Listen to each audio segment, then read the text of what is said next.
Great, and I appreciate Senator Curtis referring to the last three as being the best, saving the best to the last. Although I bumped you out of that bottom three. I apologize for that. Mr. Lutnick, thank you for your time. Thanks for all that you've done.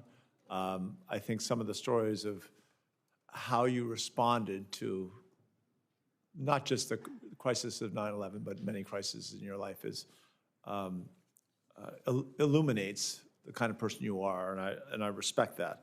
I've got a couple questions around Tether. I was here earlier when you talked about allowing, when we get AI in government, we can follow it pretty quickly.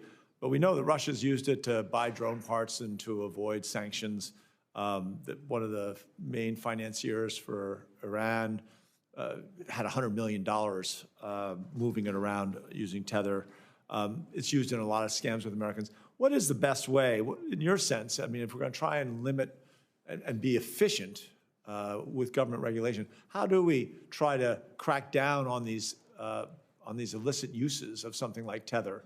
I mean, what's your perspective? I'm not trying to say that you should be held accountable. I'm just trying to figure out how would you suggest, whether it's commerce or Congress, how do we approach that? So we only know that illicit activity is done on the blockchain because it's done on the blockchain, meaning when these same illicit characters use dollars or euros, we don't know about it. You know, remember when we went into Iraq, we found, pallets of $100 bills.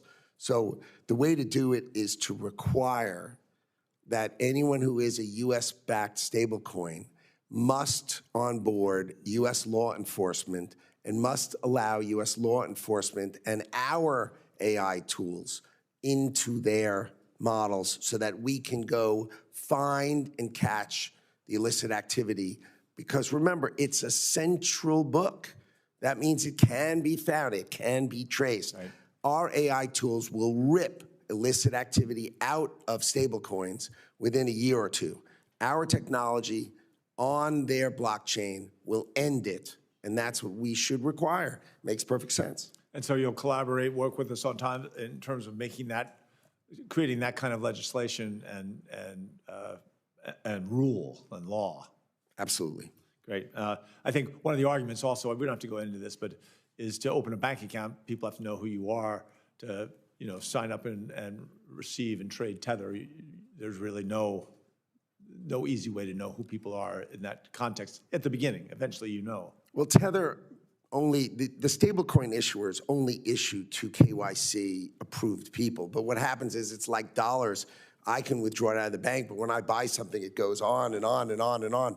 So it's really the secondary market that is, people are just using an electronic dollar in the same way they use a real dollar.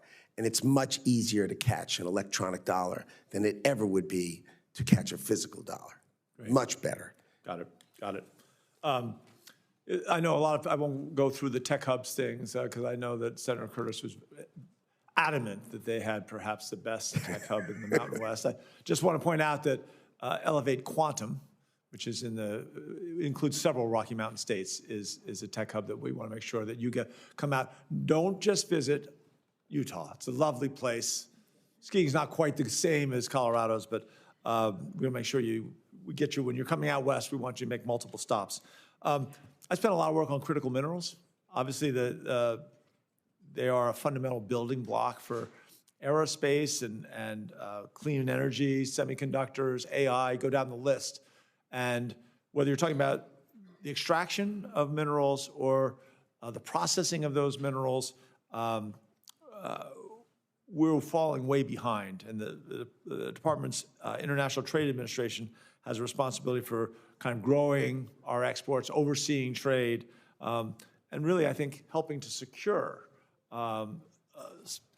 supply chains, essential supply chains for these critical minerals. How would you work to ensure that we have sufficient sourcing and processing capabilities in this country?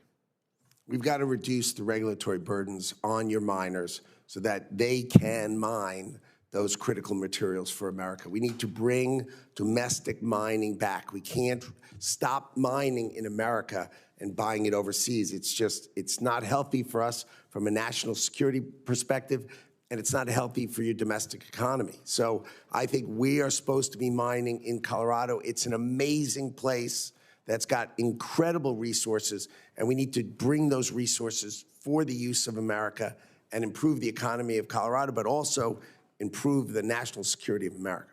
Great. If I could just have 20 seconds. In terms of that critical, and I agree with you completely, it's not, and it's also the environmental. In other countries, when they're extracting and processing these minerals, their environmental standards are a fraction of what we require in this country. Exactly. Are you in favor? Do you see a possibility for some sort of a tariff system that, like what Senator Curtis was referring to, in terms based on the environmental depredations that come from processing and extracting minerals in foreign countries that have no standards, and what that does to the atmosphere that we all utilize? I think that's a key, should be a part of the study for sure, is that someone else is mining with coal and spewing it into the air, and we're worried about the fact that we would do it 100 times better for the atmosphere, but instead we don't do it. We buy it from them, they spew it in the air, and then they put it on a tanker and drive it to us and pollute all the way across. It seems, if you take it as a whole, illogical. We should be doing it in Colorado. We should be mining in Nevada. We should be mining, all right, we had a great lithium find in Arkansas. We have the Iron Range. America is amazing, but we are not using our assets to the best that we possibly can, and it is time that we do it. Okay, so you would support that, some sort of a tariff to actually accelerate that process? Sounds smart. Great, thank you. Yield.